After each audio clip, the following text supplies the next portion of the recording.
നമസ്കാരം. റാഫ്റ്റ് ഫുട്ബോളിലേക്ക് അവർക്കും സ്വാഗതം. AFC ചാമ്പ്യൻസ് ലീഗിൽ ആയിട്ടിൽ അൽ നസറിനെ സമനിലയിൽ കുരുക്കിയിരുന്നല്ലോ ഇറാഖി പോലീസ് അൽ ഷൊർത്ത. അതിന്റെ ഫലമായിട്ടാണ്, അതിന്റെ തൊട്ടു പിന്നാലെയാണ് അൽ നസർ അവരുടെ കോച്ച് ലൂയിസ് കാസ്ട്രോയെ പറഞ്ഞു വിട്ടത്. പിന്നീട് അദ്ദേഹത്തിന് അധികം മുന്നോട്ട് പോകാൻ പറ്റിയില്ല.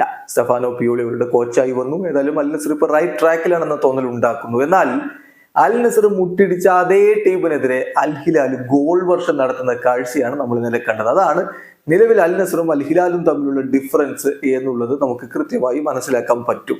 5-0 വിജയമാണ് അൽ ഹിലാൽ അൽ ഷൊർത്തക്ക് മേൽ നേടിയിരിക്കുന്നത്. അതിൽ നോക്കുക, ബ്രസീലിയൻ യുവതാരം മാർക്കോസ് ലിയനാർഡോ അദ്ദേഹത്തിന്റെ മികവ് തുടരുകയാണ്. അദ്ദേഹം ഈ കളിയിൽ ഗോളടിച്ചു. മിട്രോവിച്ച് ഗോളടിച്ചു. സലേം അൽ ദൗസാരിയും നാസർ അൽ ദൗസാരിയും മുഹമ്മദ് കനോയുമാണ് അൽ ഹിലാലിന് വേണ്ടി ഗോളുകൾ കണ്ടെത്തിയത്. അൽ ഹിലാലിന്റെ ഗ്രൗണ്ടിൽ എന്ന് പറയുമ്പോൾ റിയാദിൽ നടന്ന മത്സരം, ആ മത്സരത്തില് അൽ ഹിലാലിന്റെ മുന്നേറ്റങ്ങൾ നയിച്ചുകൊണ്ട് മിട്രോവിച്ചും സലേം അൽ ദൗസാരിയും ലിയനാർഡോയും മാൽക്കവും ഒരുമിച്ചാണ് കളിക്കളത്തിലേക്ക് ഇറങ്ങിയത്.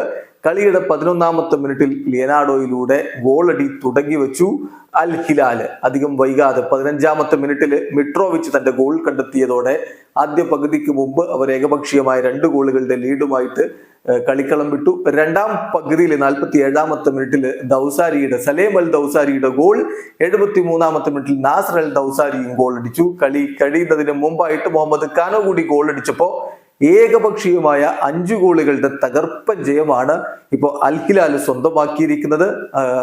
AFC ചാമ്പ്യൻസ് ലീഗ് എലൈറ്റിന്റെ ബി പാത്തിൽ ഇപ്പോൾ 2 കളികളിൽ 6 പോയിന്റോടെ 1ാം സ്ഥാനത്താണ് അൽ ഹിലാൽ നിൽക്കുന്നത്. വീഡിയോ അവസാനിക്കുന്ന ഫുട്ബോൾ ലോകത്തെ കൂടുതൽ വിശേഷങ്ങളുമായി റാഫ്റ്റ് ടോക്സ് എത്താം.